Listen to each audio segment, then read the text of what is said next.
claims of the paranormal.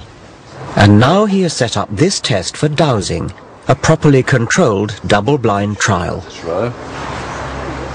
In each of these rows, just one container, chosen at random, holds a bottle of water.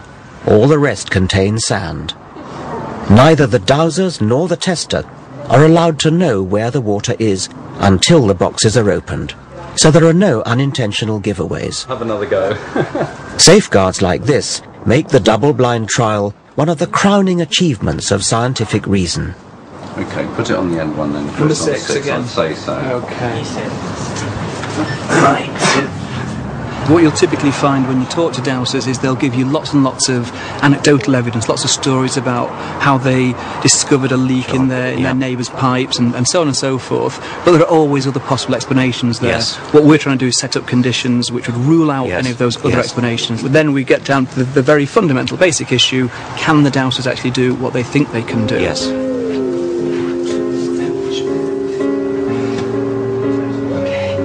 I think it's 4. I think it's 4. So shall we see how well you've done? This is sand. In that case, I can't do this. This is the waters in number 5. Sand again. This time, guess was in number 3. And this time you're correct. That's water. That's sand. Yes, we've actually got 2 possible words. Final trial, it's sand again, I'm afraid. In that case, I'm 100% wrong again.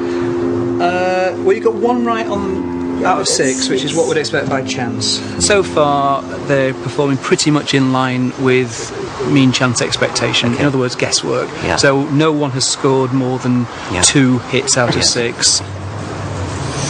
3. 3. The people you've been testing, do they understand why they're being put through the double-blind procedure? I think once we've explained it to them, then they appreciate why someone who is perhaps sceptical or doubtful about their claims would see that that was necessary. What's interesting is it doesn't actually tend to dent their confidence at all. Which suggests that they're completely sincere. I think they are completely sincere. Yes. And that they're typically very, very surprised when we run them through a series of trials and actually say at the end of the day, well, your performance is no better than would expect just on the basis of guesswork. And then what typically happens is they'll make up all kinds of reasons, some might say excuses, as to why they didn't pass that particular test. I feel the whole test is wrong. I'm shocked beyond words that this has happened. But I did say from the outset, couldn't we just sort out some grey blocks and some scaffold boards so that I can walk above it, which is what I would routinely do and I've done for 40 years.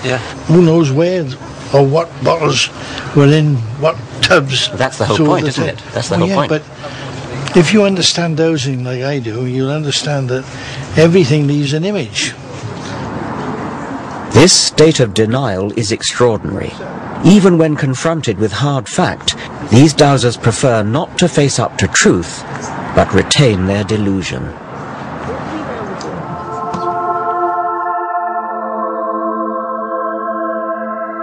Rather than adapt to evidence, many of us, it seems, remain trapped in ways of thinking inherited from our primitive ancestors. Irrational belief, from dowsing to psychic clairvoyance, has roots in early mankind's habit of attributing spirit and intention to natural phenomena such as water, the sun, a rock, or the sea.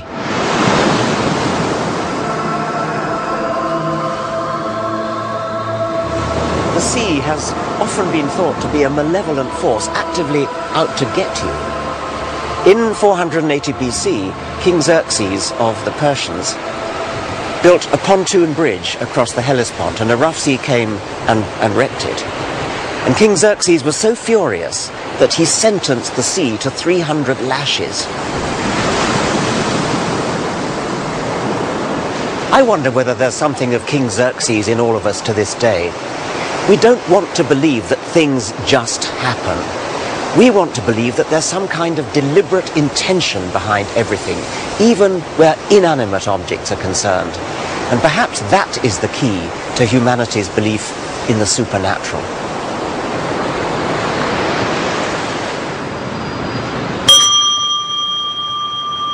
Even in the 21st century, despite all that science has revealed about the indifferent vastness of the universe, the human mind remains a wanton storyteller, creating intention in the randomness of reality. The delivery of rewards by a one-armed bandit is determined at random, but many gamblers want to think that what they do can increase their chances of winning the jackpot.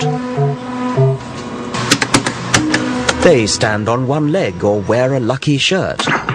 Are these superstitious behaviors a byproduct of our evolution? All wild animals have to be kind of natural statisticians, looking for patterns in the apparent randomness of nature when they're looking for food or trying to avoid predators. There are two kinds of mistakes they can make. They can either fail to detect pattern when there is some, or they can seem to detect pattern when there isn't any, and that's superstition.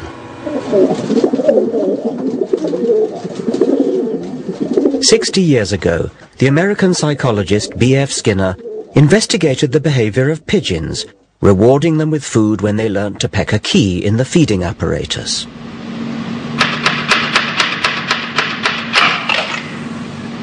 But then Skinner set the apparatus to reward the birds at random.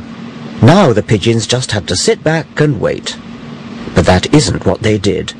Instead, the majority developed what Skinner called superstitious behavior. When an individual pigeon, for example, happened to look over its left shoulder, and the reward mechanism just happened to click in at that point, it would have got the idea that it was looking over the left shoulder that had got it the reward, so it tried it again. By sheer luck, as it happened, the reward mechanism delivered food at the same time again. And so the pigeon was reinforced in its idea that looking over the left shoulder was what got it the reward. And it went on and turned into a maniac for looking over the left shoulder. Humans can be no better than pigeons. We constantly create false positives. We touch wood for luck, see faces in toasted cheese, fortunes in tea leaves. These provide a comforting illusion of meaning. This is the human condition. We desperately want to feel there's an organizing force at work in our bewilderingly complex world.